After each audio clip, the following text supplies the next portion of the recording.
Good evening, everybody. Welcome to another week of Game Wisdom Live. This is for the week of June 22nd, 2017. Hope everyone is doing well. One second, I'm just going to adjust the size of that. There we go. And it has been a very exciting and tiring week, to say the least. In terms of general game news, as everyone is aware of, the Steam summer sale is officially upon us. For me, I've been working a temporary job for the last 2 days, which is in the mornings, which is not good for a night owl like myself, so I'm feeling a bit tired. There's only 1 day left of it, so that's good. That will give me some time to sleep all day Friday and then get back into it. But before we get going further, please welcome my co-host for tonight from Indie Voyage, Robert Leach. Hello. Hi, Rob. It's great to talk to you again. Yeah, as always, it's great to be here. So, for those of you listening, or I'm sorry, for watching, got a little bit of some announcements for. Oh wow, this is what happens when you only get 4 hours of sleep. This should be a fun cast too. For those of you watching, I'm going to be able to announce some of the presentations I'm going to be doing in September and October, probably in a few weeks. We're in the final steps of getting everything locked down. Now, I was thinking about some ideas for Patreon. I'm curious what everyone thinks. As you know, I'm trying to use it as a way to help support things around here in between the presentations. So, one of the ideas that I had was, I know there's been some interest in kind of seeing like the presentations or seeing how I work on them. And I was thinking about as probably, I wouldn't say a cheap reward, but maybe like as a special stream, like a session of basically join me while I create one of the presentations I'm going to be putting on. This will be more or less work mode, so it's not exactly going to be a super exciting stream, but I'm curious if that would be something people would be interested in watching. Now, another idea that I had was some kind of like massive podcast event. We've been talking about doing like a never-ending podcast at some point here on the streams. And let's see. No, thank you, PC, Xbox. I think this should work for right now. I'm still trying to see what is happening with the game. Or actually, for those of you watching this, please let me know what you think in terms of that delay there. It shouldn't be as bad. I've actually almost tripled the upload rate. Normally I was uploading at around 2 kilobits per second. We're now at about 5 kilobits per second. So I'm curious to see how things are going. It looks like things are going a little bit faster, but I'm not 100% sure on that. I'm trying to. Looks like it's about like a 10-second delay, but we'll see. But as I was saying, one of the ideas I was thinking about, if that. I was telling Rob about this before we started. If I can't get things any better, if it's becoming an hindrance to these live chats, we may just go back to Twitch for our live interviews, since it will be much easier on the delay, and then keep the gameplay footage here for that. But we'll see how things go. But getting back to it, another idea I had was kind of like a, let's see, 13-second delay for me. So it's about, I'm noticing it's about like 10 to 13 seconds. And unfortunately, I think we can do much faster on Twitch. I'm going to have to see if there's anything else I can do on this end. If not, we will have to adjust. But I keep interrupting myself. So the other idea was to maybe have like a special event of having like multiple podcast guests. Kind of like I guess an impromptu like charity event for Game Wisdom.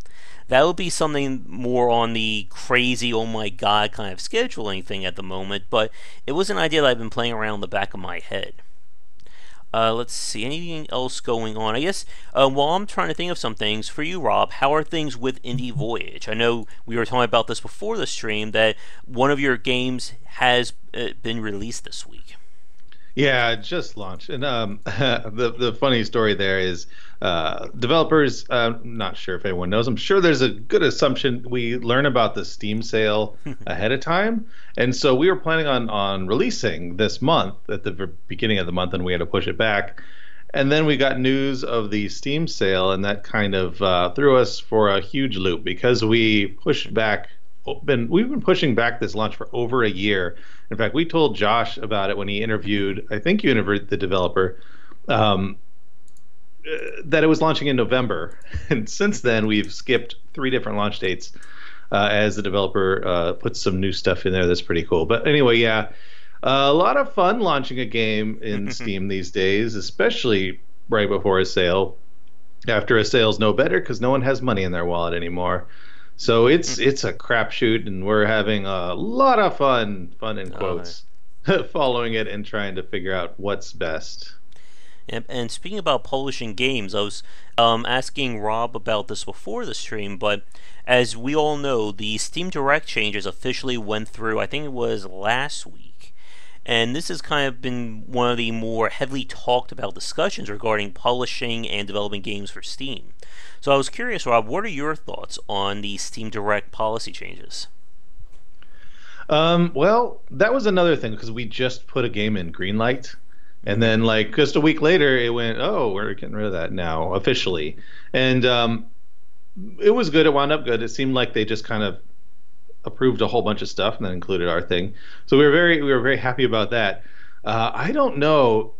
We don't have enough experience with that just yet. I mean, I think a lot of people are still kind of testing the waters. I gotta say, when I went to Steam Dev Days last year, in was it October, November, and the one thing that they were saying is early on, as they were growing, they were the gatekeepers of all games, and they realized at a certain point that all the games they were letting through weren't necessarily the ones people wanted, and a lot of the ones they were blocking were the ones people wanted. So that's why they introduced Greenlight, so everyone could kind of set the store for the fans. And obviously now it's gotten so out of hand and has gotten so unpopular with players and even developers alike because of the nuisance of the types of games that go through there. I am just really curious to see about how you go back to that older side of things, and just how that impacts the bottlenecks and all that kind of stuff. Because I mean, Apple did something similar without the greenlight process, of course, where they're just they could not gatekeep enough, and they started letting everything through, and it's just garbage there too. So we'll just see. We'll see how it goes. It's gonna be a rough transition, no doubt. Now, I'm pretty sure I asked you this probably when we last spoke, like a few weeks ago, but I guess to recap, what were your thoughts on the fee that Valve proposed? Because that was another major debate point for a lot of developers. Yeah, that I was actually just talking with our guy Micah, and I mean, I think this is the same. It's and also one of our old developers, Chris. It is on the less expensive side. Now, there's a benefit and a detriment to that. The benefit to that is a lot of the younger developers who don't necessarily have so much money, or even people who have been wanting to do it a long time, can get in, and it's not that hard to do. But at the same time, it is a barrier to entry in terms of like a serious person wanting to do it. So if you don't have that much money, getting in there is, you're seriously committing. Now, for a bigger company, that's nothing. For a company like us, that is actually very much something. But if we wanted a game in there, we would definitely make the effort to pay that amount. But yeah, oh boy, it is relatively inexpensive, especially since Greenlight was only half that. I think $50, and now it's $100, if my memory serves, something along those lines. Yeah, I'm pretty sure it was $100 beforehand, but I never did anything with Steam Direct, so I can't say for sure one way or the other. Mm. But yeah, I know when I spoke with a few other developers. One second, I'm just checking something because I'm noticing. That is weird. I'm getting. Not sure what's going on there. The the live chat is updating faster than the and the little window from when I'm doing things. That's kind of weird. Like what I'm saying is, I'm looking at the live chat right now, and someone just posted something, and then my little copy of it in the corner is taking longer to update. So I'm not sure what is happening. That is very odd. But as I was saying, when it comes to, or when it came to about the fee, I know a few developers wanted it to actually be higher. And again, there's always that Yeah. very interesting debate there. I was definitely more on the side with Cliff Harris. I would like to see it be a little bit higher to actually be a gateway. But then there are Yeah. some people saying, "Oh, it should be like $1,000, $2,000." I was like, probably not that much.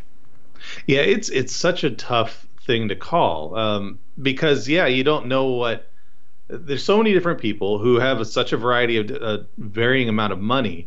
I don't necessarily think that any particular amount of money is a huge. I mean, thinking about it is a huge gatekeeper because you still have people who have enough money but no experience or talent with Hmm. games.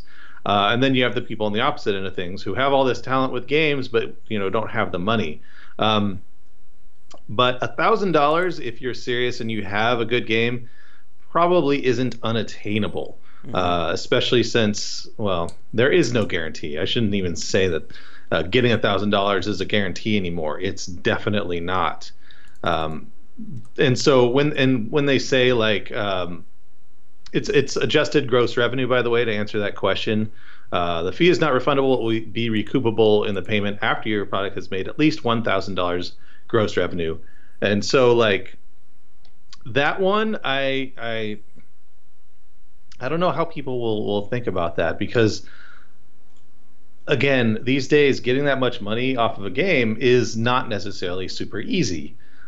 So getting up to 1,000, yeah, it's its own feat, and it's not the most difficult thing in the world, but it's tough. But then getting up higher, you're basically going to be. I mean, it's just it's I don't know, it's difficult, and I think it's being made slightly more complicated than it needs to be. Mm.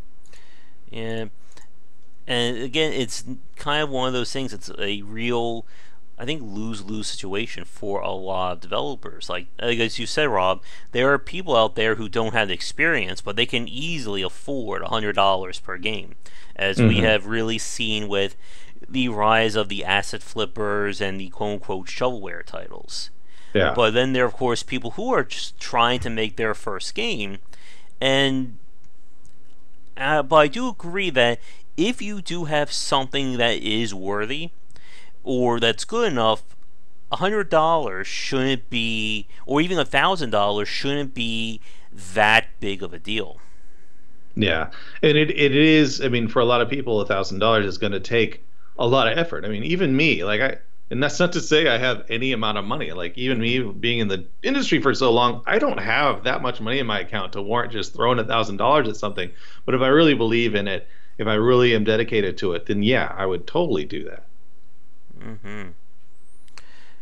And I guess going forward, it's going to be very interesting to see just how much things will change, if at all. There's been a lot of Mhm. discussions on Twitter that some people feel that this is just basically, spinning your wheels in the mud kind of thing. Like it's not really going to change anything. It depends on how, like they say they're changing it. It depends on how discerning they are.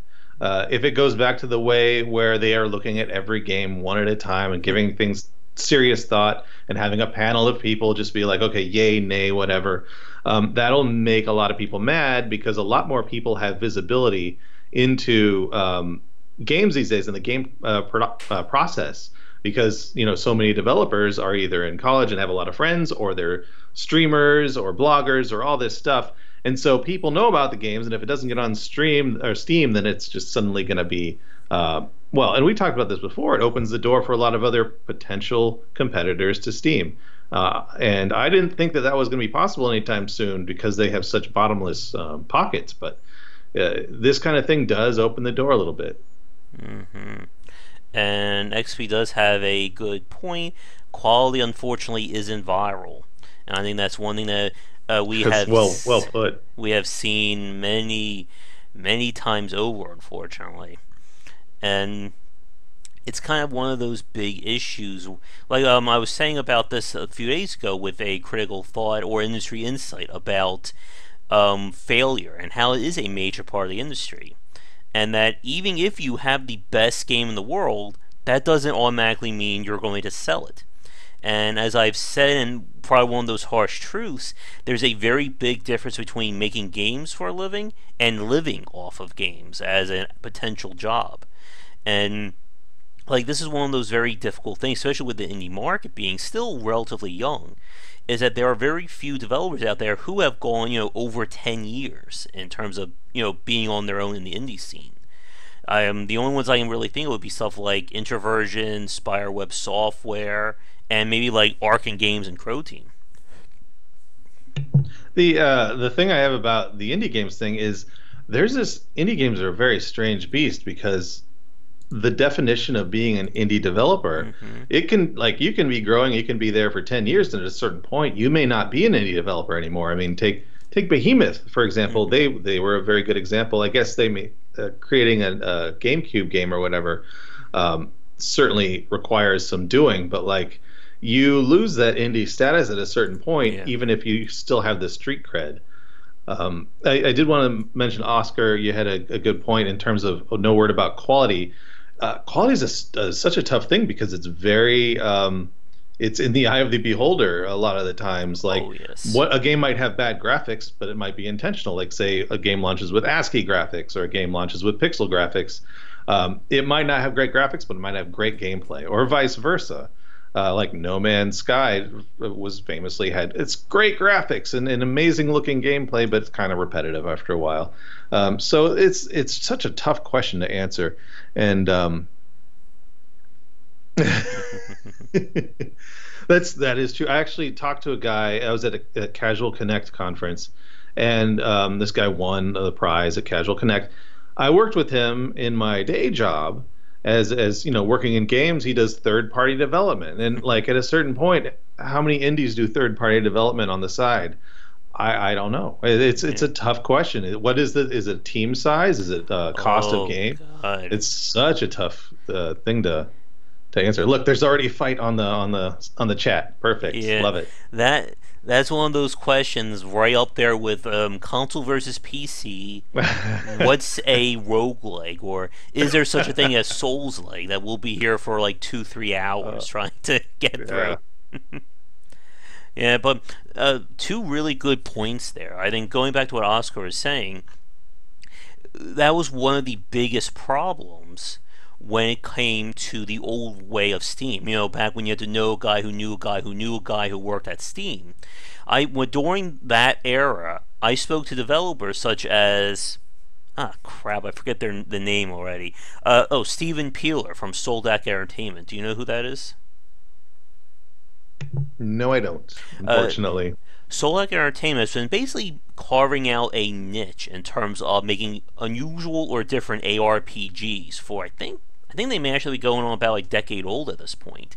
They made some really good ones like Din's Curse, Drox Operative. They made one called Zombicide, which was their first Steam game that unfortunately I didn't fall in love with. But I really enjoyed Drox Operative. And for a time, he could not get his games on Steam, no matter how great they reviewed, no matter how many fans loved it. And I actually found him through Stardock's digital platform way back before they sold it to GameStop. And the same goes for, unfortunately, the developer Cryptic Comet, Vic Davis, who I spoke to only one time.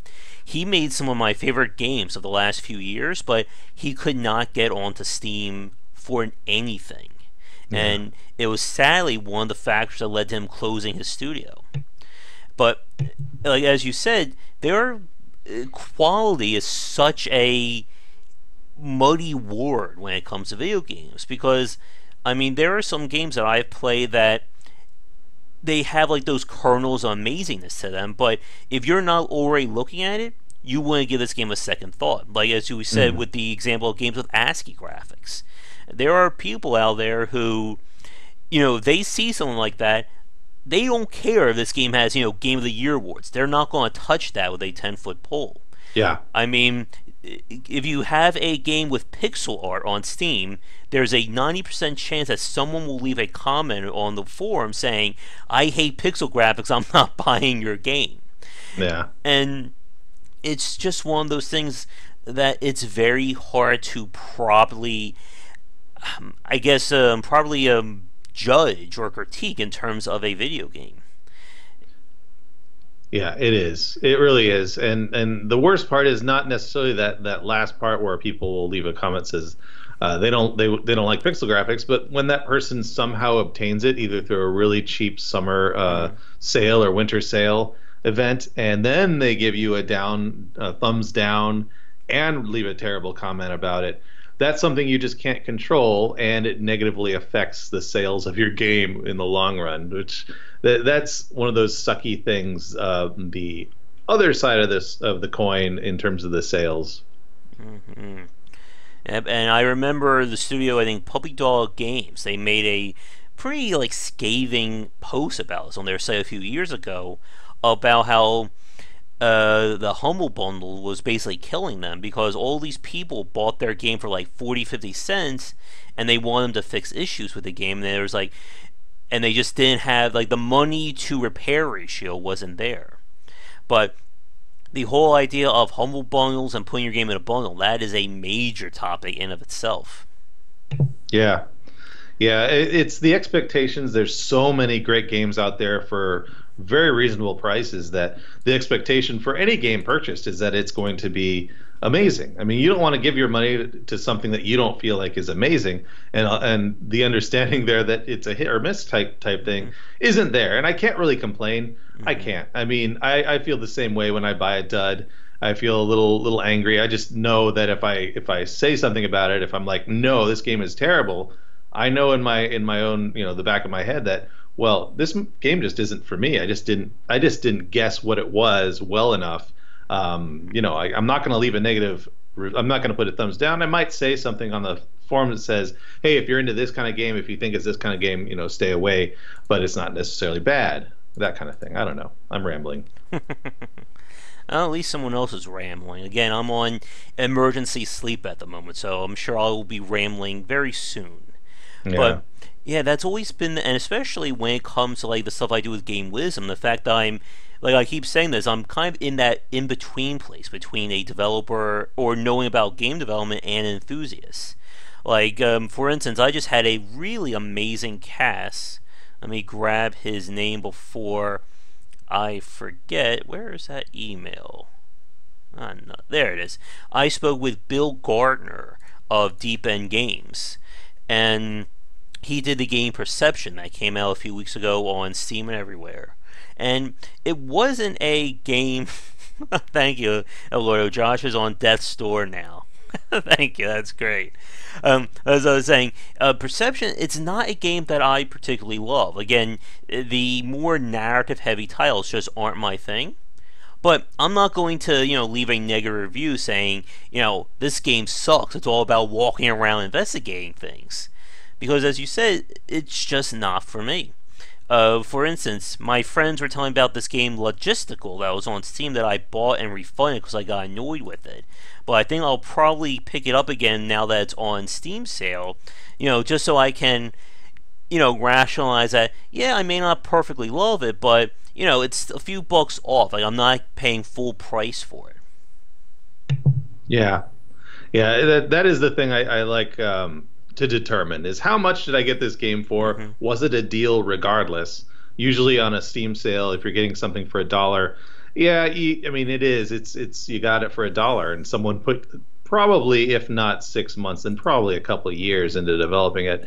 Not to say that all the effort means it's a great game or anything, and you have to love it. But it's a way kind of thing. Like how much money was I giving it to it? How much did I expect back in terms of return? That's something everyone has to weigh on their own, and whatever you want to do with that. But I'm not, for me personally, it's hard for me to fault a game I got for 99 cents. Yep, and I mean, I've seen all that many times over, especially for me, and I am very sure with the fact that we are on day one of the summer sale that that will be me probably in 48 hours. I'm saying 40 hours because tomorrow I'm working, and then I'll probably sleep for a day, and then in about like 40 hours from now, that's when I'll be hopefully back to normal or reasonably back to normal. Let's see. XP. Which is better for the dev slash gamer? Limited demo with no refunds, no demo but with limited refunds? That's a really good question. Because I'm sure for you, Rob, as you've been doing publishing, that question has probably ran through your mind a few times. And we've kind of seen that. I mean, I remember the old days when every game got a demo. I mean, I still have somewhere around here PC Gamer demos of random games, but that has fallen by the wayside. So, what do you think about that? I am a big believer that demos are coming back because there are so many games out there, and indie game development has never been more competitive ever. Getting a demo out there is an easy way to get a lot of feedback from people who are interested because telling a game what a game is like by a video or even by a description is impossible, especially when you can just go and find a free game that's amazing or even a very cheap game that's amazing and you just forget about the description. Like if I said I'm thinking of doing a game that is the best game in the world, I mean that doesn't get anyone excited. That's like, well, show me, you know. So the demo is the best way to show someone how the game plays and get actual feedback. I just don't think there's enough.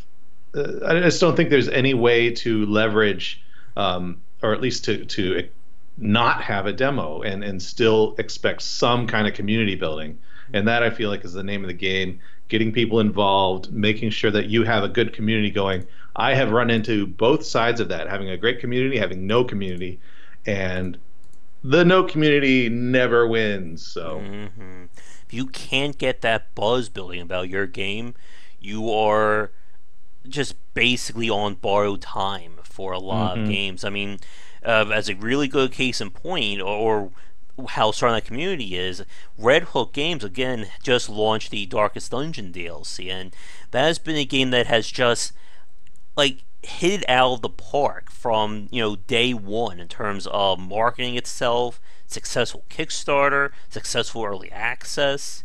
And I'm sure they are both probably in some kind of Lovecraftian hibernation at the moment now that the DLC is out. But I'm going to, hopefully, when I'm out of my hibernation, I'll send them an email and see if we can get a podcast going.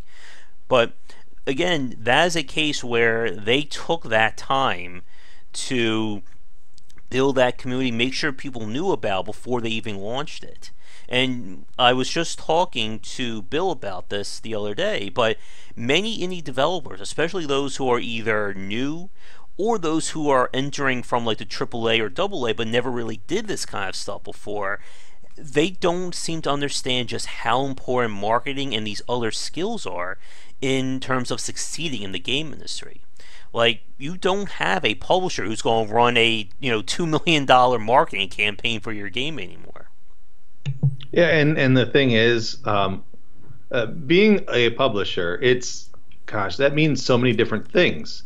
And I gotta say, the toughest part is just getting the name out there, and that's something you absolutely need the developer's help on. You can't just set it and forget it. Like, I hate that phrase. Why I use it? But anyway, you as a developer, you can't just expect sales from a publisher. I'm not that kind of magical person. There might be someone out there who's very good. Certainly, if you have a publisher that has a big name already, then yes, you've done pretty well for yourself. At least you should have been. But in terms of someone like us, I'm actually always trying to change our strategy because, like I said, the competitiveness is so bad. So I think as a publisher, my best way, what I'm trying to pivot towards, is just on our own to be community friendly, and that's it. I don't know what else we can do. Twitter is hard to get through anymore. Facebook almost impossible. Like traditional advertising doesn't work. It's really about just being friendly and being open and just being approachable and being able to have communication with people, I think that is the primary way to go. But that's just me. It's all, Yeah. what you're good at. Mm-hmm. I guess here's a question for you, kind of like off topic, but I guess relating to PR and such. I've been trying to figure out how much cross posting I want to do of my various pieces over on Game Wisdom, and I was at one point I was basically cross posting the same piece to like 4 or 5 different places, and I was advised to cut down on that. And now I'm trying to think like, should I do like maybe one cross post? Like I guess for like a PR standpoint, is that true that I shouldn't be just taking one thing and posting it everywhere? That's a tough thing. I mean, I really do think it comes down to what are you most comfortable with. Mm-hmm. And like my wife, she does a lot of that too. She'll write a blog, she'll post it to Facebook, post it to Twitter, and she's very and even like Instagram. So she's very good about getting it out there. She takes a lot of time to make sure each one has a separate message and it's customized for the place. But I've just come to the determine if you're not a Twitter person like me, you can't force it. Otherwise, it just comes across like you're inconsistent. You have your messaging is not necessarily great. You don't know how to use hashtags. That's kind of where I'm at. But that's why I get someone who is comfortable with Twitter. And so I'm trying to do the thing I'm strongest with. I found out that I like Twitch a lot, so that's where I'm kind of trying to get going. But like, I just say do what's comfortable. That's the way you get people who make like you start to feel like you're very I don't know. You don't feel robotic. Like when you read something, it doesn't feel wrong for some reason. Mm-hmm. Yeah, I could use a social media person myself at this point. I'm just been trying to do things, one day at a time. I need to get back in touch with my friend Josh from PvP Live because he's been kind of giving me some advice on how to better position myself. And he was the one who suggested turning the breaking up the industry insights and critical thought vlogs into their own separate thing. So hopefully I get back in touch with him. He's been off and out and about at E3. I know you were at E3 last week too.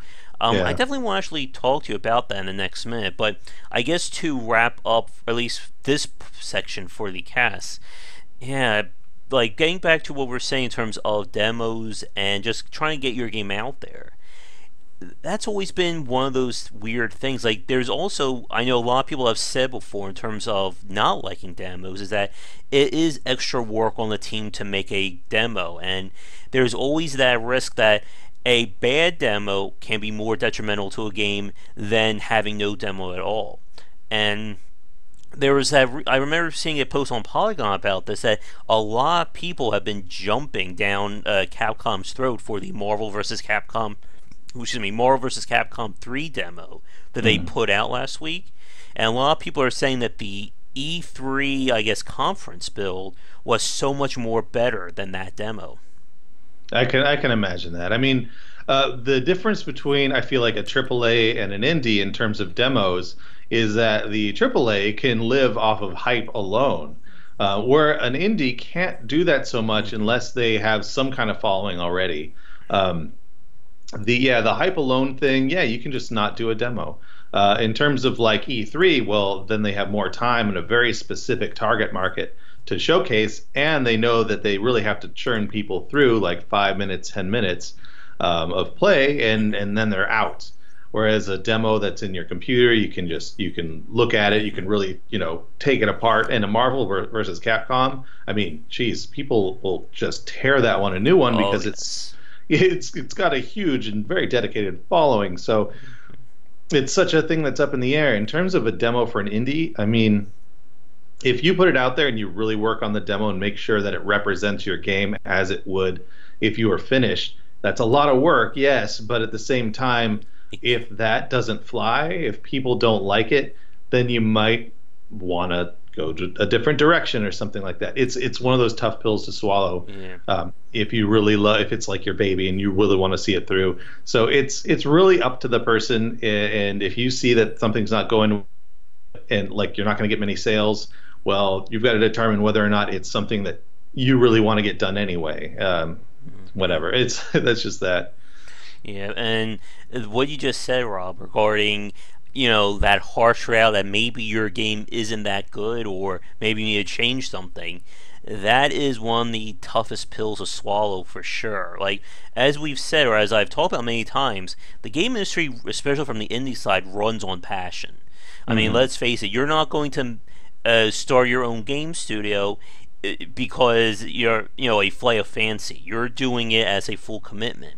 And to Yeah. have someone, or to have an entire community say, that game that you've been dreaming about for the last few years? We don't want it. Yeah. That's not like punch in the gut. That's a gunshot to the chest Yeah. right there. I know we're going through that right now. I know the Venture Forth, which was the one that we just launched, Hmm. and XP. I do want to answer your question because that's Yeah. something I've been struggling with recently about Let's Plays. Um, the game we've determined we get plenty of traffic to the page, but no one bites. I think it's my thought is because people come there, they see the graphics, the style, even like the trailer, and they're like, no, this doesn't look great. Now everyone who's played it says, awesome, we like it, but it's that part of, well, would you on your own pick it up? The answer is generally no. And that was the one thing we struggled with in terms of realization and how do we get over that. It's really tough, and basically we just need people who play it, like it, and tell their friends. We have no other control. But in terms of XP, your question, I've determined that at least from our perspective, a let's play of our own games does not help. First of all, when you do a let's play on Twitch, no one's going to recognize your game or no one's looking for it. So you're basically speaking to nobody. And then when they do, they notice that it's your game. And so it's basically an hour or 2 hours of Hmm. marketing. So I've just said, well, you know what? I'm just going to do Twitch for my own self. And if people like me, then maybe they can go and check out what we do. But other than that, I just want people to enjoy the stream. I don't want it to seem like an advertisement. I don't want it to seem Hmm. like I'm shoving something down their throat because that instantly is like kind of a bad relationship already. So, Yeah. And that is a really, unfortunately, it's a sad but really big point there about that people will like the game, but but there's a difference between liking the game and actually going out and putting your money down on it. And and this is something I've been thinking about in terms of YouTubers and stuff that I've been streaming and posting here. Like, there are some games that I play that I know consistently that I'm better than the other people who are streaming it. Games like Dead Cells, and even something like Neo, or I'm trying to think of some other, or that Drifting Lands game that I looked at the other week ago. But people aren't coming to my channel to watch that. They're more interested in the personality. And we've really seen, like I've talked about this before, like that kind of a cult of personality that has really formed around the Let's Play YouTuber market. Like, it doesn't matter if someone like Markiplier or PewDiePie plays your game and they're horrible at it, or they say, or they just barely do anything with the game. By the sheer fact that they just mention your game is usually enough to drive sales to it. yeah, I mean that is very true, and it's one of those things you just I think everybody who makes a game is like, well, I mean, there's enough popular streamers out there who will love to play my game and put it out there. It's not the truth. There are a lot of streamers out there, but there aren't enough for every game. It's Hmm. just not possible. So you just, you take what you can get. I know that actually when you put a game out there, you get a ton of people asking you for keys and saying, well, we'll do a blog, and that's its own ball of wax. But you get a lot of people coming to you who are also, trying to get off the ground with their own social media stuff. And I feel like there is definitely a very good like synergy or whatever there because if one person takes off, then everybody kind of takes off together. Hmm. I believe that that is very, to kind of use a term badly, indie Yeah. of like how things work. Yeah, and it's always that very interesting case. I know, and I'm sure for you, Rob, as doing publishing, you're probably just hit everything here. You are probably more aware of this next point that there's always that trouble with trying to get your game in front of a YouTuber. Do you approach the big name YouTuber who has, hundreds of thousands of subscribers, but may not give your game the time of day, or will say, "Oh, I'll look at it, but you have to pay me for it." Or do you approach someone at my level, or when I first started, like in the hundreds or low thousands who maybe love your game, but their reach is more like a pebble in the ocean rather than, a giant boulder. Well, you already know the answer to the latter part of Hmm. that question. So, Yeah. no, I mean, I always like to find people who will be excited about the type of game, or even just kind of talking with developers or whatever. I'm always excited about that.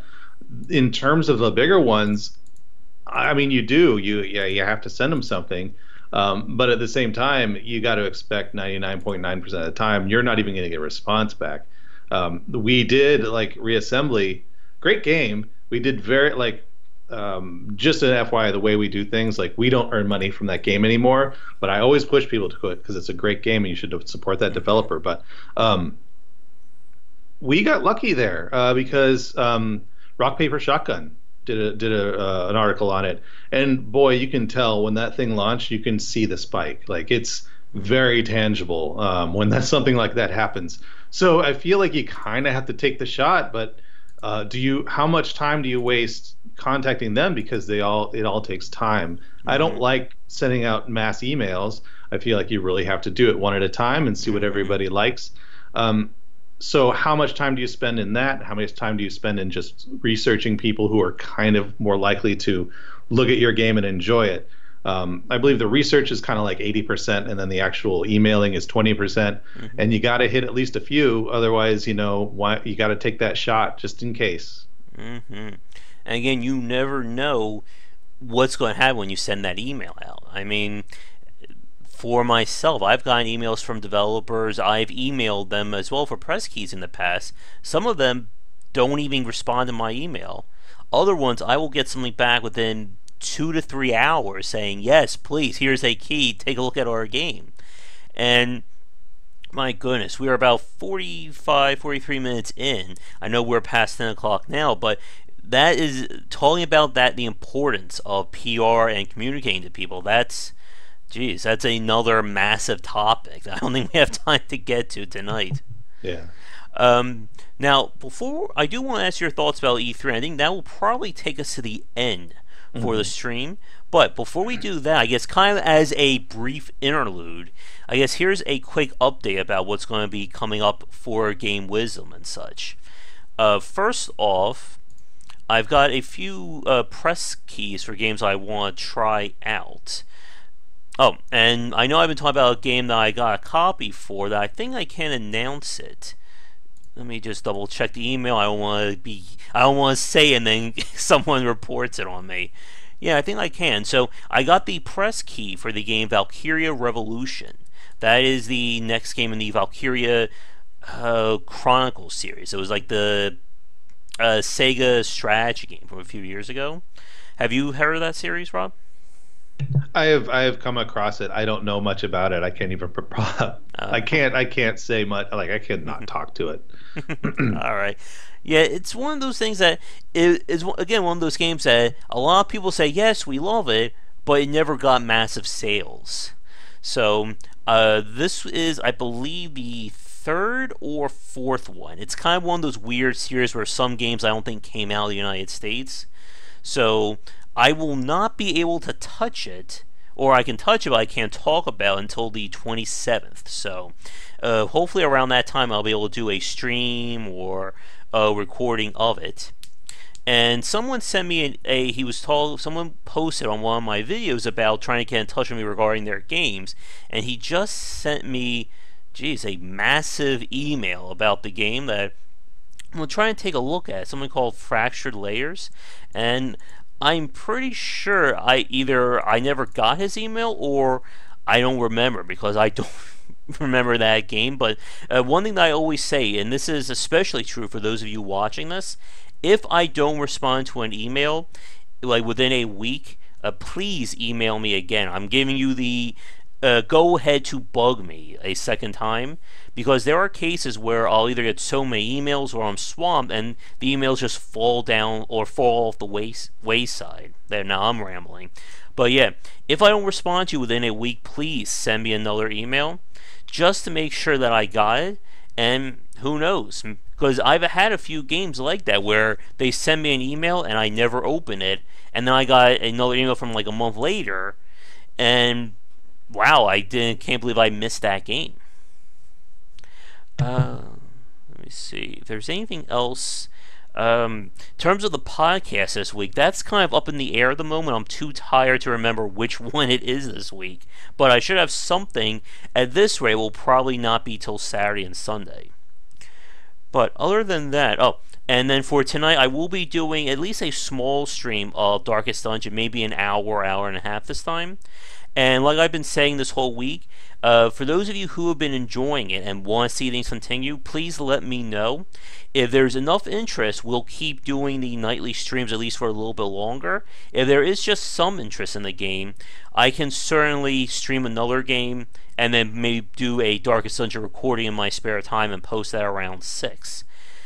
For like the 6 o'clock post kind of thing. But again, please let me know, because that's the only way I can know how things are improving. But I guess before we talk about E3 then, I guess for you, Rob, do you have any like big announcements regarding any voyage that you would like to give a shout out to right now? Honestly, that I've already done that, the big announcement. I don't know. I don't announce much. Oh, I might be moving back to Los Angeles, in which case that's kind of not an Indie Voyage announcement so much as an internal friends and family announcement. But it will take me offline for a little while, I think. All right. Well, besides that, good luck with that. All right. So I guess for our final topic then for this weekend, I figure we'll spend maybe 10, 15 minutes and then we'll say goodnight.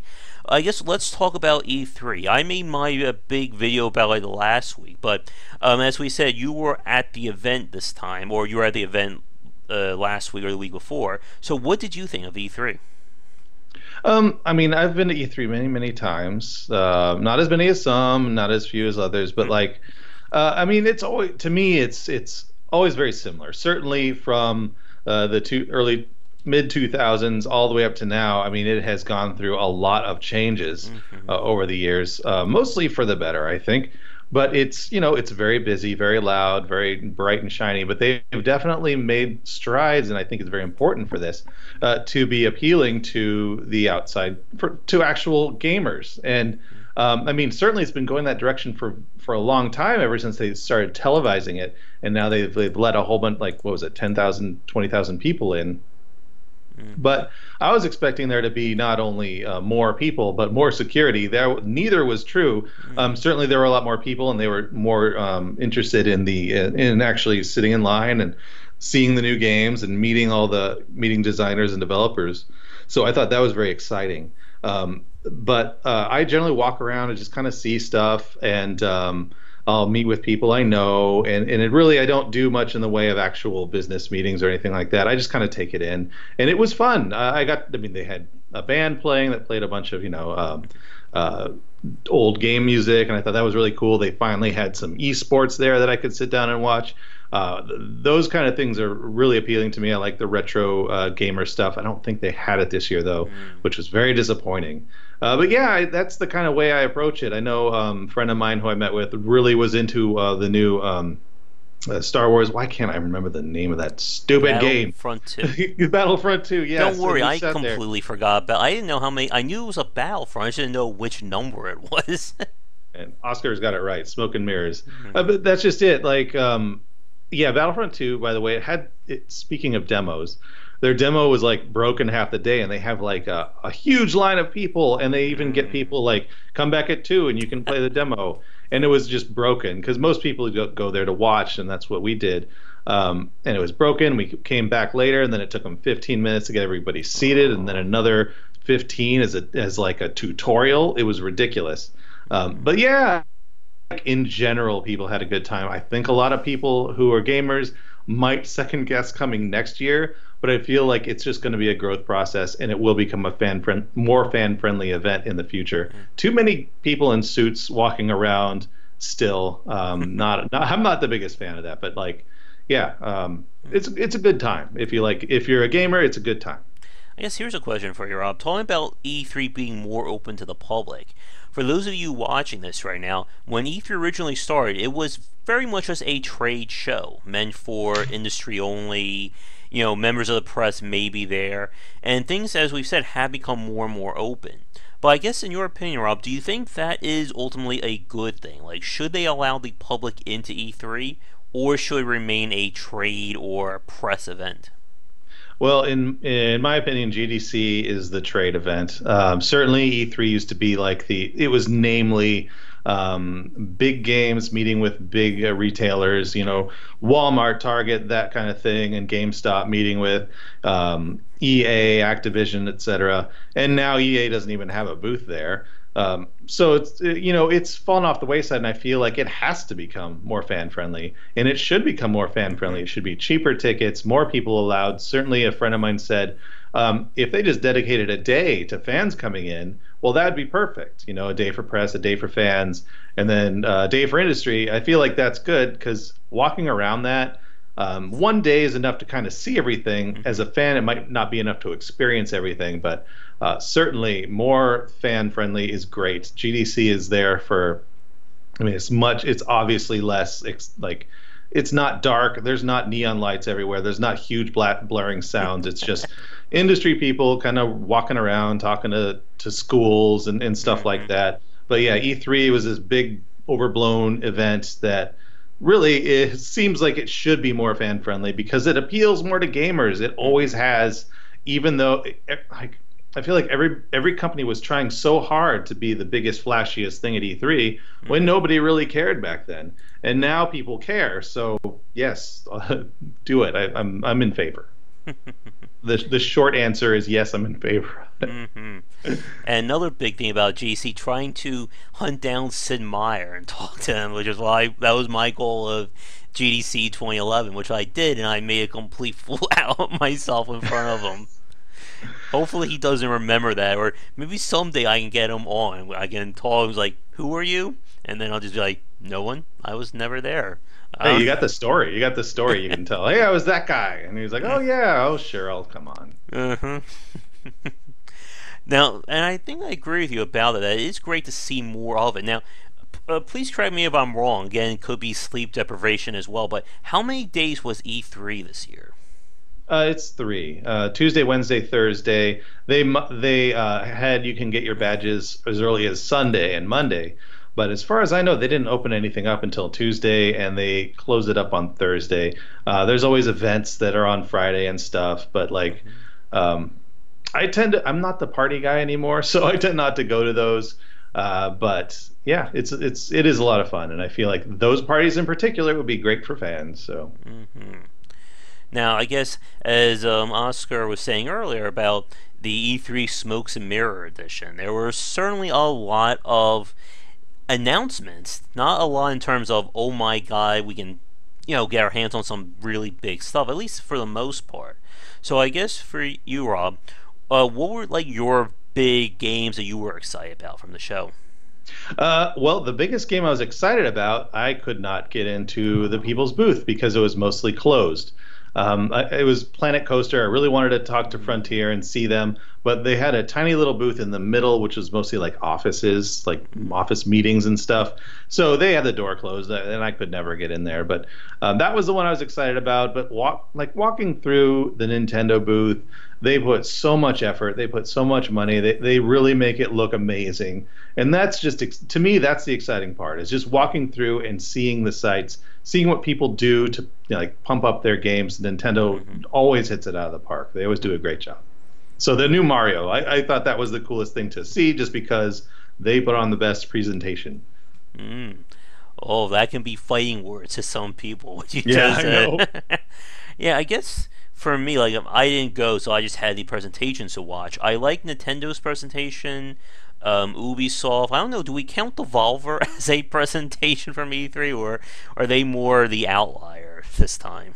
I have to remember, is Devolver, they're the ones who show outside of E3, isn't that correct? At least they have been. I don't know if they did that this year. And they put on a very special show, which I'm doing air quotes from. For those of you who watched their video, you know what I'm talking about. Yeah, I did not see that video. I know I've walked by their booth, quotes around that, and been shunned away because it was press only or by invite only.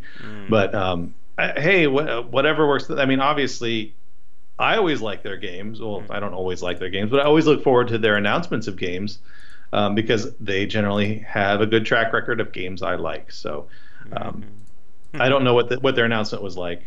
Oh, best 15 minutes of your week. Oh, I have to check it out. I have to check that out. And I've said this before, but I don't think Devolver likes me all that much. I've sent them like 5 different emails over like the span of 2 years, and not once have they ever gone back to me. I don't know if I'm not big enough, or they just don't want me to see their games. But it's kind of weird. Like they're one of the few publishers, at least in the indie space, that have just like shut down for me. But I know there are people who love them. I know how active they are on Twitter and social media. To me, that's kind of an interesting thing because again, they're one of those big developers that have or big publishers that has a lot of indie cred, and you would think that they would do their damnedest to kind of keep up with that community. Because you never know, there's going to be other people who equal you and take away your niche. Because all it takes is for someone to go in and grab those developers away from them, and they have plenty of money. That's not going to happen for a long time. Yeah. Now getting back to the games announcement, yeah, there were some pretty interesting ones, at least from me. Like I think, like you, Rob, I really enjoyed the games I saw from Nintendo. And the one that surprised me the most was the Mario plus Rabbids game. Because my friends I was on, it's just basically Mario XCOM. I mean, that just sounds like the greatest idea for me right there. Well, I mean, they do Mario everything, so I mean, it doesn't surprise me too much. But like that's one I missed. Again, it was less about the game. I mean, I heard someone describing the game to me. I'm like, oh, that's really cool. It's pretty innovative. At least I think it is. And then, but just walking around, what they had to kind of show off, because again, it's a fan friendly thing, and they're not going to have any shortage of people coming to their booth. But to embrace that and really invite people in, I think that is the best way to go, and they do it well every year. Yeah, I heard a lot of people were talking about did they like recreate that New Donk City as like their big booth or something? That I don't I'm sorry, where would that be? Is that Nintendo? Yeah, I'm ignorant in a lot of the console world, so. Yeah, like I heard someone say like they recreated like the city, or they did like this. Oh, massive... yeah, they did. I mean, they had a city block. They had a giant like bullet bill thing, and like they had all these giant installations and giant like statues and stuff. I thought that was very cool. But it was just everywhere. So you're wandering through this sea of people and just kind of looking up because you can't see anyone playing the game. So you have to look up at all their cool stuff that they have, decorations. And a part of me thinks I'm gonna have to buy one like the new Mario Odyssey amiibo. It was like Bowser in a suit and all of that just screams to me. But we'll have to see what happens with that. I still need to at some point get my hands on a Switch. So I'm debating if that's going to be like my next big purchase. Maybe I'll wait till around the time that my presentations start. So I hopefully have some presentation money to help go towards that one. Yeah, I mean, I'm so into PC and non-AAA PC that, God, my console and knowledge has just plummeted lately. But I need to fix that. I need to address that gaping hole in my games knowledge. Nice. Let me see. I know we are getting a little bit long, so I think we'll probably wrap things up. One thing I was just saying about in terms of what you said, Rob, with like Mario being in everything. At this point, I think we should just pitch to Nintendo Mario meets Darkest Dungeon. I think that would be the next great game right there. Yeah, you have a kind of a tall, dark version of Mario. Grim Dark Mario. There we go. We got it, folks. We just saved Nintendo. We're going to make the If they can do it for Mickey, they can do it for Mario. Oh, and speaking about indie developers, I did just get an email from Tiny Build for their game Community Inc. that they sent me like the first alpha build for that. So if I wake up sometime during the next few days, I'm going to see about making a video on it, because Tiny Build's another interesting case of again, like, and I actually completely forgot about going back to this, about what it means to be an indie these days. Like, again, a company like Tiny Build, Devolve, or even someone like Introversion, yes, they may be quote unquote in the indie space, but they are big names now. Like, do we still hold them in the same breath again as someone like Abby Games or like, again, there's so many indie games. My mind is just like crashing trying to pick a good Yeah. No, example. it's ridiculous. Because, well, the biggest difference I think we hit on really, really early, Hmm. and it's there is never going to be a time where Devolver can't get into Steam. Hmm. So that like the struggles that a true indie goes through, and I say true indie meaning like a single developer Yeah. or maybe a team of 3 to 5, the struggles that they go through all the time, Devolver will never ever have to go through again. And to me, that's one of the biggest challenges for an indie developer is how do you get out there? How do you get made? Like how do you make it? How do you Hmm. connect with consumers and community? And that is, I feel like, the true struggle.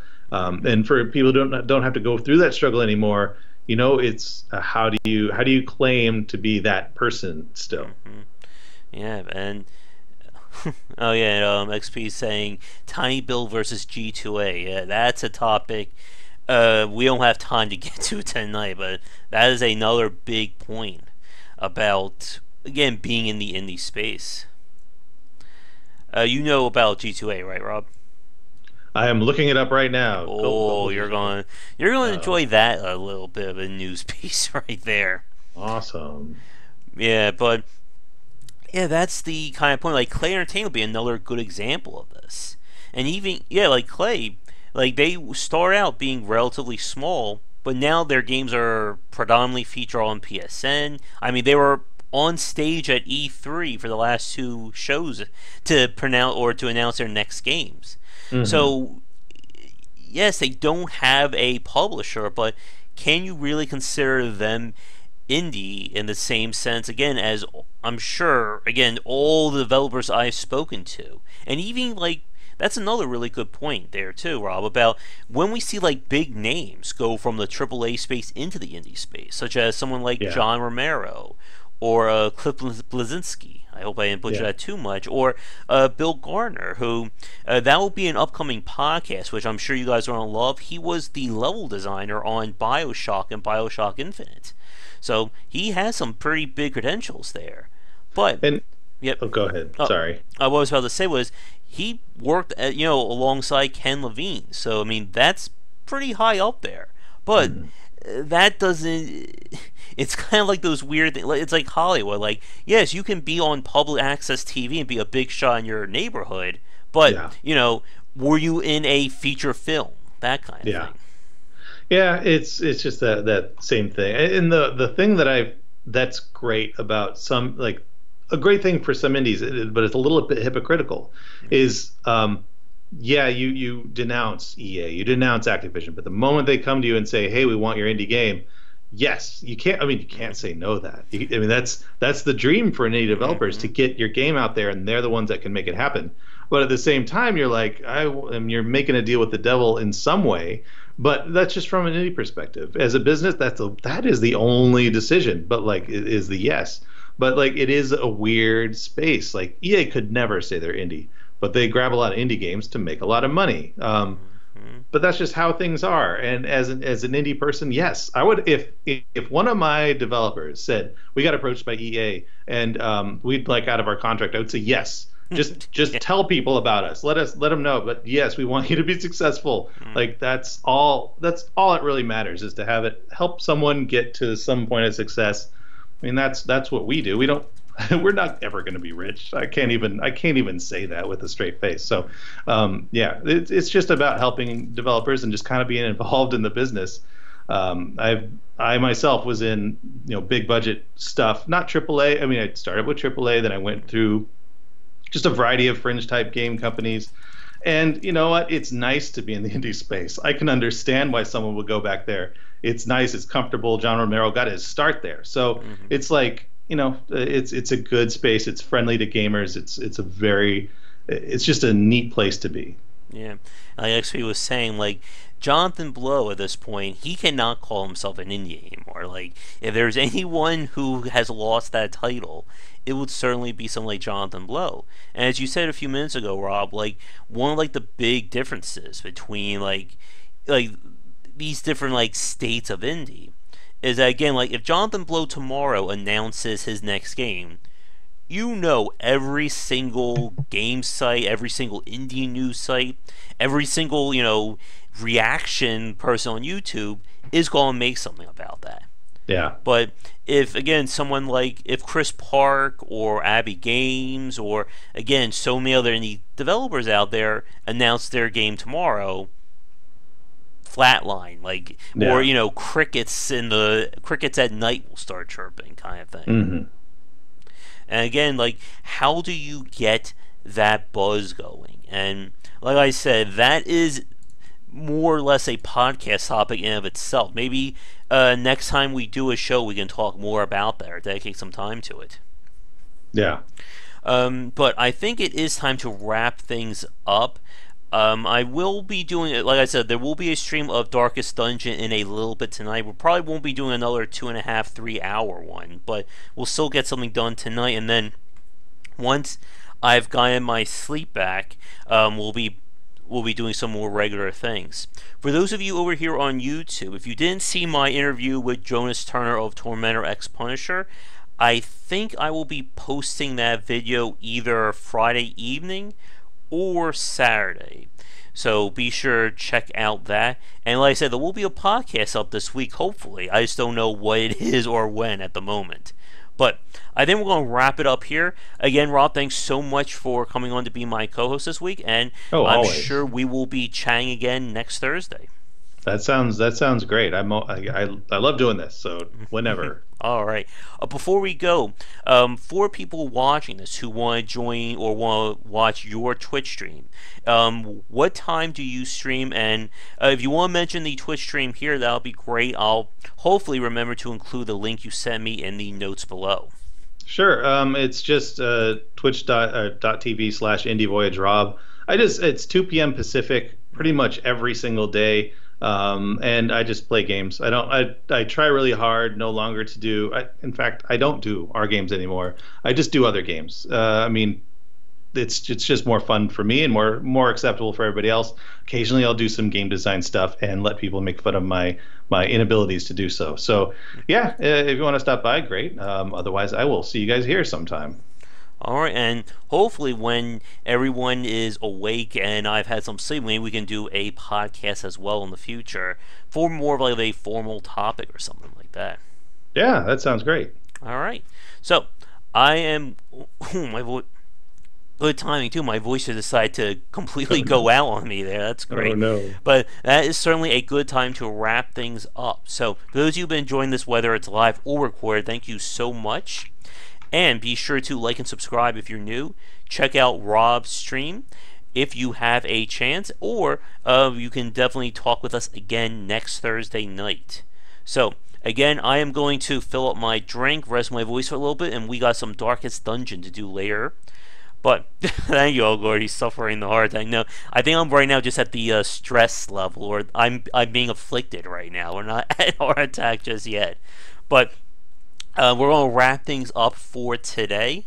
Thank you. Flagellate yourself. That's great. But I'll try something, but I'll be back on later. And ideally, I'll be back with some more critical thoughts and videos. So I've had a few big topics cross my mind, but I've been too tired to put them to video. So that'll kind of be my work for the weekend. I still need to think of a good game for the Dissecting Design on Monday. So ideally, all this will come to fruition Saturday and Sunday. So we'll see. But thanks again for watching. And check back for daily discussions on design here and on GameWisdom.com, where we examine the art and science of games. Let me know what you think about the Patreon ideas as well. And like I said, starting next month, so in about 2 weeks, actually a little bit over a week from right now, I will be rotating out the $100 goals to try to give some more interest to things. And we'll see how things go along that line. But let me know in the comments or emails or whatever, and we will chat again with you next week. So, Rob, once again, thanks again for talking. If you wouldn't mind hanging on Skype for like 1 minute, we'll wrap up the stream here. Of course. All right. So with that said, folks, thanks again for watching, and we will catch you again next Thursday around 9 EST here on the Game Wisdom YouTube channel.